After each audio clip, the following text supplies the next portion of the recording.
আসসালামু আলাইকুম, কেমন আছো সবাই? আশা করি আল্লাহর রহমতে ভালো আছো।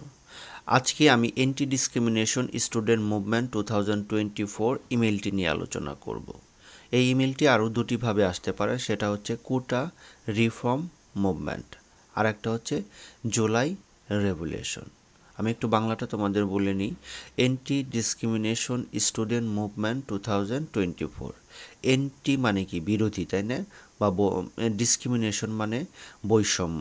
তাহলে পুরাটা দাঁড়ালো বৈষম্য বিরোধী স্টুডেন্ট ছাত্র মুভমেন্ট মানে আন্দোলন, 2024 মানে 2024। আর একটা হচ্ছে কোটা রিফর্ম মুভমেন্ট। কোটা মানে কোটা, রিফর্ম মানে পুনর্গঠন, মুভমেন্ট মানে আন্দোলন। আরেকটা হচ্ছে জুলাই মাসের নাম, রেভুলেশন মানে বিপ্লব, জুলাই বিপ্লব। বর্তমান প্রেক্ষাপটে এই টপিকটা কিন্তু খুবই কমন। এটা ইমেল হিসেবেও কমন, প্যারাগ্রাফ হিসেবে কমন, লেটার হিসেবেও কমন, হ্যাঁ, ডায়লগ হিসেবেও কমন। তো আমার এই চ্যানেলে এই সমস্ত কিছুরই ভিডিও আছে, আমি আই বাটনেও দিয়ে দিয়েছি, তোমরা একটু সেখান থেকে দেখে নেবে। তো যে কোনো বিষয়েই কিন্তু পরীক্ষায় আসতে পারে, তবে আমি অত্যন্ত সহজভাবে দিয়েছি, যেমন একটা পড়লেই বাকিগুলো সেম সেম, শুধু এদের গঠনটা একটু আলাদা। হ্যাঁ, যেমন ইমেলের গঠন একরকম, হ্যাঁ, প্যারাগ্রাফটাও একরকম, হ্যাঁ, ডায়লগে একরকম, কিন্তু ইনফরমেশনগুলো কিন্তু সেম। তো আমার এই ভিডিও দেখলে কিন্তু তোমাদের এই মানে অনেকটা ইজি হয়ে যাবে, হ্যাঁ, পড়তে তোমাদের ইজি হয়ে যাবে। যাই হোক, আমি আর কথা বাড়াবো না, এখনই মূল আলোচনায় চলে যাব। তো এই ভিডিওতে আমি আলোচনা করব ইমেল নিয়ে, তাই না? তো চলো, ইমেলে কিভাবে কোশ্চেন আসতে পারে একটু দেখে নিই।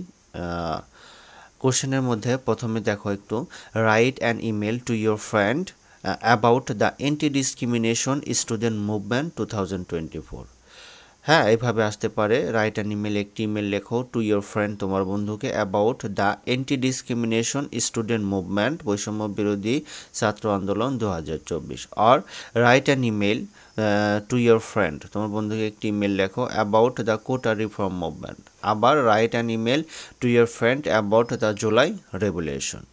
এটা হলো সহজভাবে কোশ্চেন, কিন্তু পরীক্ষায় যেরকম আসে সেটা হচ্ছে সাপোজ দিয়ে। হ্যাঁ, সাপোজ দিয়ে নাম দিবে।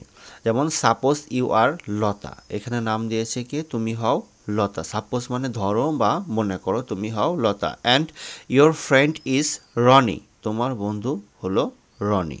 হ্যাঁ, তারপর দেখো, হি লিভস ইন ইটালি। হ্যাঁ, অন্য জায়গার নামও দিতে পারে। হ্যাঁ, সে ইটালিতে বাস করে, যে কোনো বাংলাদেশের মধ্যেও যে কোনো নাম দিতে পারে, বা অন্য দেশের নামও দিতে পারে।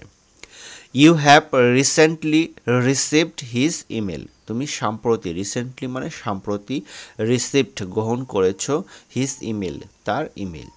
ইন হিজ ইমেল, তার ইমেলে, হি ওয়ান্টেড টু নো, সে জানতে চেয়েছে যে, about the anti discrimination student movement 2024। Now write an email, এখন একটি ইমেল লেখো টু হিম, তাকে, about the anti discrimination student movement 2024। এভাবেই সাধারণত আসে, শুধু নাম টাম ঠিকানা এগুলো চেঞ্জ থাকবে, বাকিগুলো এরকমই থাকবে। বা এখানে অ্যান্টি ডিসক্রিমিনেশন স্টুডেন্ট মুভমেন্ট বাদ দিয়ে জুলাই রেগুলেশন দিয়ে দিতে পারে, বা কোটা রিফর্ম মুভমেন্ট দিতে পারে, যাতে কোশ্চেন বুঝতে তোমাদের অসুবিধা না হয়, সেজন্যই আমি এটা কিন্তু আলোচনা করলাম। এখন আমি মূল আলোচনায় চলে যাব। মূল আলোচনায় আমরা ইমেল কিভাবে লেখে সেটা কিন্তু কম বেশি সবাই জানি। তারপরে প্রথমে লিখতে হবে ফর্ম। ফর্মে হচ্ছে যে পাঠাবে তার ইমেল অ্যাড্রেস। যেহেতু সাপোজ ইউ আর লতা, আমি এরকম দেওয়া আছে কোশ্চেনে, আমি তোমাদের আলোচনা করলাম যেটা, সেক্ষেত্রে আমি লতা দিয়ে ইমেল অ্যাড্রেস তৈরি করেছি। তাহলে lota@gmail.com। টুতে হচ্ছে যেহেতু রনি, সেজন্য roni@gmail.com দিয়ে দিচ্ছি। সিসিতে কোনটা বসে? টুতে যে ইমেল অ্যাড্রেসটা বসবে, সিসিতে ঠিক সেই ইমেল অ্যাড্রেসটাই বসবে। তারপরে হচ্ছে সাবজেক্ট। সাবজেক্ট যে কোনো যে বিষয়ে লিখবো সেই বিষয়টা তুলে ধরতে হবে। যেমন আমি লিখেছি এখানে, brief description of the anti discrimination student movement 2024। Brief মানে সংক্ষিপ্ত, ডিসক্রিপশন মানে বর্ণনা, of the anti discrimination student movement 2024। এখানে যদি অ্যান্টি ডিসক্রিমিনেশন স্টুডেন্ট মুভমেন্ট নেই, এসে জুলাই রেগুলেশন আসতো, তাহলে brief description of July regulation এরকম দিতে হইতো।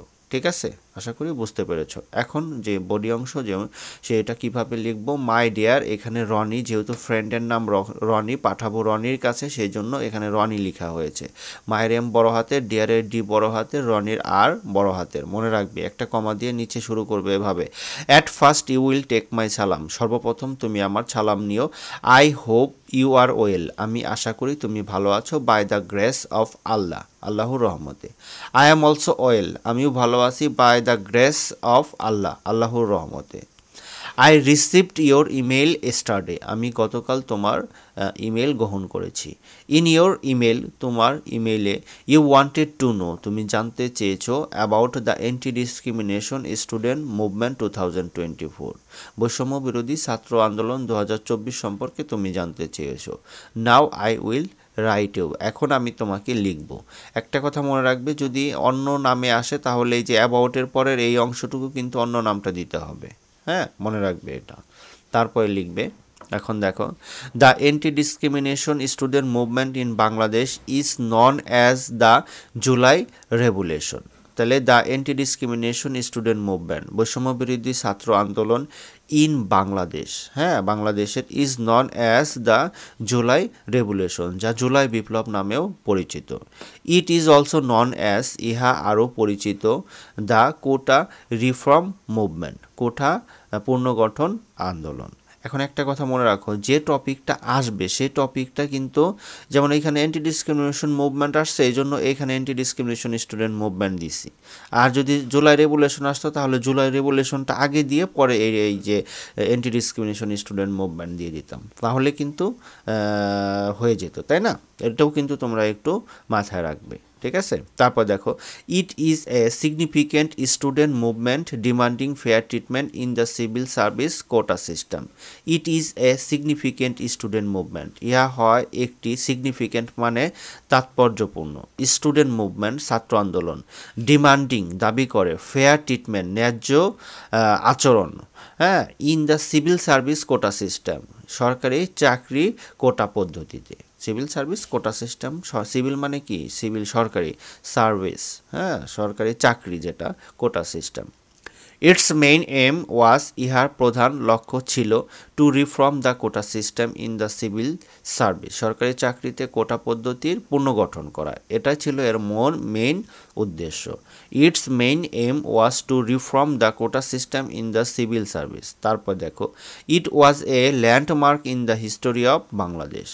ইট ওয়াজ এ ল্যান্ডমার্ক, যুগান্তকারী ঘটনাকে বলা হয় landmark, in the history of Bangladesh, বাংলাদেশের ইতিহাসে।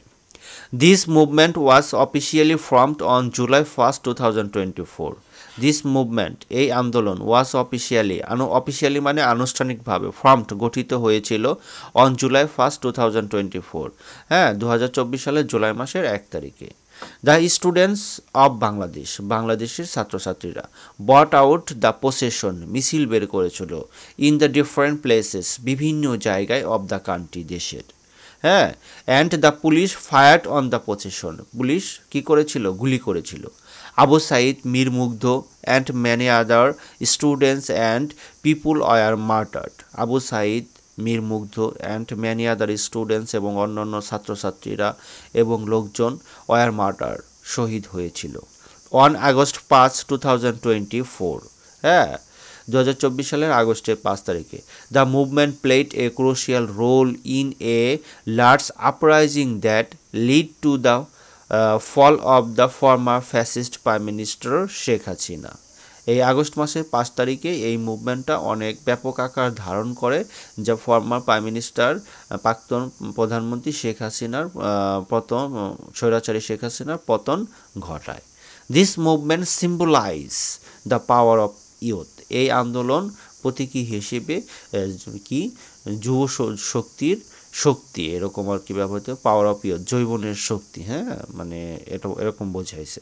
তারপর দেখো, really it is a great achievement for our nation, really মানে সত্যি, ইট ইজ এ গ্রেট অ্যাচিভমেন্ট, ইহা হয় একটি বড় অর্জন, অ্যাচিভমেন্ট মানে অর্জন, ফর আওয়ার নেশন, আমাদের জাতির জন্য।